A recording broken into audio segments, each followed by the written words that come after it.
Okay. Hi, Matt. Great to see you. Hey, good to see it's you too, um, Angus. it's really nice to have these talks. Um, Today you're going to be presenting at the Mystech Conference, which is happening between the 8th and the 11th of August. And what we're going to do is, like, at the end of this chat, you're going to give a little taster of what it is you're going to be presenting about, and I'm looking forward to hearing what it's about as well, because I don't know. But do you want to tell people a little bit about yourself, people who might not know who you are, because you're presenting, I believe, for the first time at the conference. Is that correct? That's right, yeah. Tell us a little bit about what you work with, and yeah. So I'm a professor. I teach philosophy at a university in the Bay Area here in San Francisco Bay Area. And my interest in Mystech and in Steiner, well, I've been familiar with Mystech for several years and Steiner for about, gosh, almost 16, 17 years. Mm-hmm. And there's no easy way to begin uh, with someone like Steiner because his corpus is so vast. But in graduate school, I had the opportunity to study with Robert McDermott, who has edited and published a lot of Steiner's work and written about Steiner's work, done some comparative studies, bringing Steiner into dialogue with others. And so spending um, a lot of time thinking about Steiner's work with Robert has led me to really try to take it up and carry that pole, that baton forward in some sense. Um, Robert actually wrote a book several years ago called Steiner: Unique but Not Alone, Mm-hmm. which is part of his effort to bring him into dialogue with other figures, contemporary and historical, so that uh, we can approach his accomplishment um, in a way that just makes it more accessible. Yeah. Um, Most of my academic research is focused on process philosophy, which is has an ancient pedigree, but in the 20th century, Alfred North Whitehead is the main figure. Henri Bergson is another 20th century process philosopher. I would put Pierre Teilhard de Chardin in there also. Okay. Um, Friedrich Schelling, a century earlier, the German idealist, was, I think, a process thinker. And so, these more, somewhat more mainstream, though in academia, still somewhat fringe thinkers, have helped me kind of triangulate Steiner and understanding his approach. And obviously, Johann Wolfgang von Goethe also is a Yep. very direct influence on Steiner, and I think Schelling and so studying Goethe's work has also helped me approach Steiner. And so, at this point, I've gained a little bit more clout in the academic world, and so I feel somewhat more comfortable drawing Steiner into Mm-hmm. my published work. And this Mystech conference will be an opportunity to really go more deeply in that direction for me. And my plan is to try to take some indications from Steiner, both from his light course, so-called light course, GA 320, which was a series of lectures he gave to Waldorf, the first Waldorf teachers in 1919 and 1920, and also interdisciplinary astronomy, GA 323, which we read together Yeah. with our group, Earth Phenomenon, last year.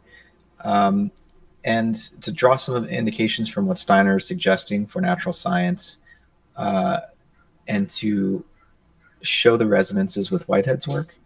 Whitehead is a much more, let's say, abstract metaphysical thinker, but I think the concepts that Whitehead creates provide a more adequate metaphysical provide an adequate metaphysical backdrop for um, trying to sort of systematize the more richly phenomenological and concrete insights that Steiner brings to us. with his Goethean method. So that's the basic plan. Mm-hmm. Um, Can I just ask a question before you yeah. roll on there? So I know the little I know about Whitehead, I've learned from you. Um, how would you say it is the same as sort of the phenomenological Goethean approach to science, and how, if in any way, how does it differ? Mm. Well, I think it's quite convergent with Goethe's admonition that we stay with the phenomena and not try to peer behind the veil to find something more real that might be causing phenomena.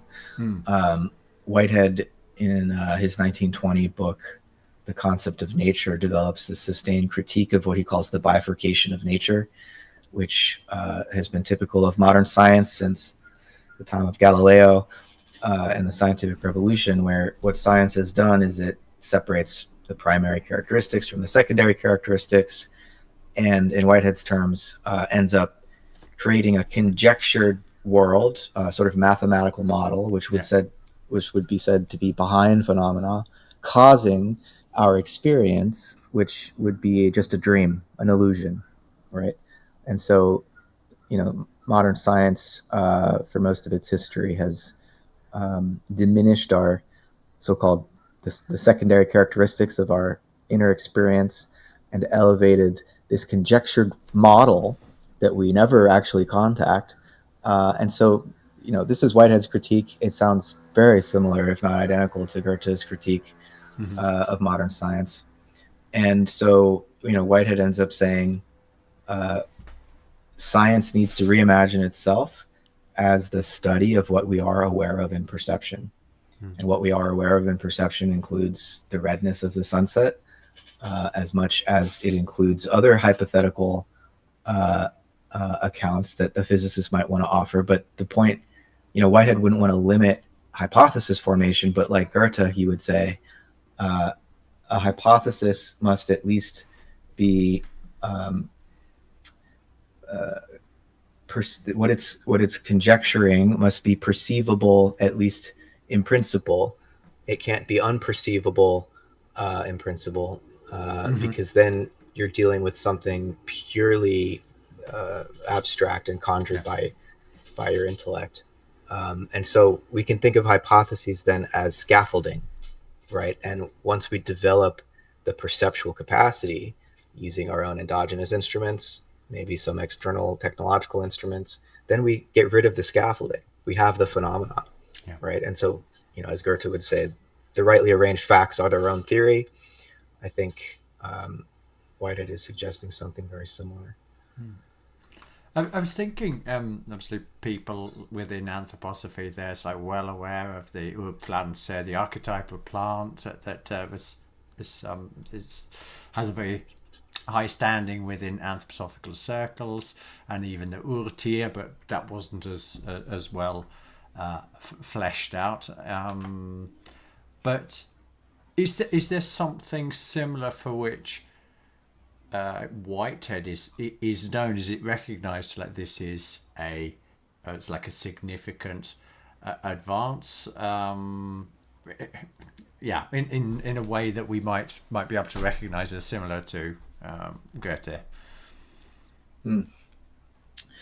Well, one connection I've tried to draw out is the way in which Goethe's search for archetypal phenomena in these different domains of kingdoms of the natural world, Mm-hmm. whether plant realm, animal realm, color.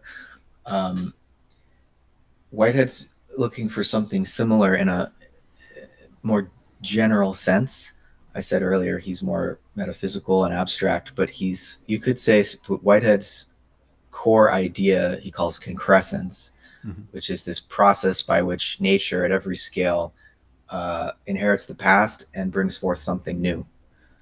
And I think of this idea of concrescence as an archetypal phenomenon of organism in Mm-hmm. general, not specialized yet into the plant form or the animal form or the human form, but just if we were to generalize the archetype of organism, Mm-hmm. right? That's what Whitehead's trying to get at with concrescence, and so it applies as the earth form, as it were, that can help us elucidate any level of nature, any phenomenon we might apply it to, and then we have to refine it to get into the specifics, of course. But that's one way that I think of Whitehead's metaphysics as Goethean, right? That he's really trying to show us what's present and what's generically present across all the phenomena that we might observe. As you were describing it like that, it reminds me of the word aum, the way it's understood. It's like in this ancient context, it's contentless, but it is that which is behind everything that comes into being and disappears out of being, in a way. I like that connection. Yeah, yeah.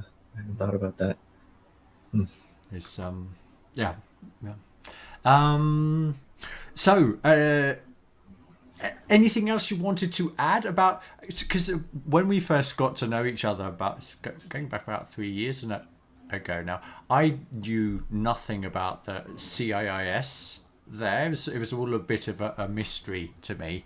Do you want to say a few words about what it is? It's like the institute itself is trying to achieve. Because I remember you telling me about some very interesting connection with Aurobindo at there. So please, share. Sure. Yeah. The California Institute of Integral Studies has I call it the prior institutional incarnation, which began back in the 50s, actually, when a businessman here named Louis Gainsborough, who was engaged in trade with India, wanted to educate other business people so they could do business in India. So he wanted to found a graduate school, and he found a Sanskrit professor down at Stanford University named Friedrich Spiegelberg, and Spiegelberg wrote to Auroville, to the Sri Aurobindo ashram, to Sri Aurobindo himself, and asked for a student of his, someone who could come over and help with this new school. And apparently, just before he died in 1950, Aurobindo wrote back and recommended Haridas Chowdhury, who had just recently written a dissertation at University of Calcutta on Aurobindo and integral yoga. And Chowdhury and his wife Beena came over to San Francisco around 1950 and founded this school, which at the time was called the American Academy of Asian Studies. And people may have heard of Alan Watts. He was the first dean of this school, and it lasted for about 5 years. And the reason it folded is because the faculty there didn't align with the vision of the founder, the funder, I should say, Gainsborough, who wanted it to be more like an information service, just to get people conversational about Indian culture and religion. Whereas the faculty, wanted to people to transform at a deeper level of soul and spirit, and actually bring them integral yoga and bring them mysticism and esotericism. And it was a popular school for those 5 years in the midst of the San Francisco Renaissance. Poets like Kerouac and other beats were hanging out there. But then it folded. Chowdhury continued to teach in his living room for a few years. People like Michael Murphy, who would go on to found Esalen Institute, was one of his students. And then eventually Chowdhury refounded the school, originally as the California Institute of Asian Studies, and then eventually it became Integral Studies as it broadened beyond just Asian philosophy and religion to include Western philosophy, religion, and esotericism. And so now, the refounding was 1968. So CIS has been around for almost 60 years now in that form, though, you could go back to the 50s if you include, again, this prior incarnation, also led by Chowdhury. And so, the mission of the school is to carry forward Aurobindo's integral vision, and integral can mean several things: integrating body, mind, and spirit, integrating East and West, integrating matter and spirit. So it's a unique school that's kind of got this very pluralistic sense of spirituality. There are plenty of religiously motivated schools in the U.S., but most of them are quite strict about the denomination and what's considered to be kosher within the confines of that particular religious view. And CIS is quite open in that regard. There are a lot of counseling psychology programs, anthropology, philosophy and religion, the arts. So yeah, we're doing our thing out here in San Francisco, trying to survive in an atmosphere where liberal arts schools in the U.S. are struggling. So wish us luck. Yeah, yes, certainly. It's the world is transforming very very quickly, and the impact of AI is like across the whole learning sphere is something that it's very difficult to read. I think everybody needs to be wished luck in that sphere of not being sucked into this great hole. Mm-hmm. That seems to be. So I've been reading some Nicholas. What's his name? Nicholas Nicanor Perlas. I don't know if you know him. Sort of interesting book about AI that I actually picked up in Jana. But I do see it in my own work as a teacher that it's having radical effects on what students are capable of, and so how you go about thinking about teaching and that whole process. Yeah, absolutely. If I were a high school teacher, I'd be, I think, far more alarmed because take-home writing assignments pretty much are useless. In grad school, I would hope and mostly have seen that students are here to learn, and they really want to cultivate their mind and spirit, and so they aren't as inclined to cheat by turning in assignments written by AI or LLMs. But in some applications, we have a writing sample as part of the application, and I've played with these AI tools enough to recognize the way that they tend. And it seems to me that I've noticed a major uptick in the number of applicants to the program who are using AI to write an academic paper.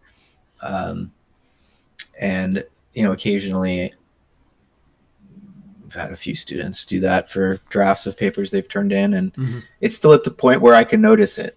There's a shift from, this is a human being. I hear the voice of a human being here, to this feels a little bit formulaic, and these bullet points, this student wasn't writing with lists like this before. This sounds a lot like ChatGPT. So, we're still at the point where I can tell most of the time, but I think that will change pretty soon as these devices get better. So, major disruption. Yeah, absolutely. So, and do you want to tell us a little bit about what you're actually going to be presenting at the conference? Yeah, so, Whitehead lays out this idea of the bifurcation of nature, right? And he wants science to really be the study of what we are aware of in perception. It's very much akin to a Goethean phenomenological approach. And so when Steiner first edited Goethe's scientific papers in the 1880s, he says at that point, and when he started to lecture about it after he had finished in the early 1890s, that he really couldn't conceive of the possibility of a Goethean physics, because at that point, physics was so lost in abstraction that the idea of taking a phenomenological approach more seriously and attending to our direct experience and encounter with light and color, with heat, with sound, that Steiner just didn't see the road into transforming physics. But 30 years later, when he does the light course, physics had undergone its own internal revolution. Yeah. Right. Both in relativity and quantum theories, the observer just has to be brought back into the equation, so to speak. Yeah. And so Steiner now, when he's giving these light course lectures to the Waldorf teachers, says, hey, now we actually could try for a Goethean physics here. There's more humility among physicists that the concepts they had been working with don't work anymore. Yeah. And so he makes an effort to bring us back into touch with, how the eyes actually see, how the ears actually hear, and the connection between the mouth and the ears, the larynx and the ears, and this deep morphological understanding of the human sense organs. And,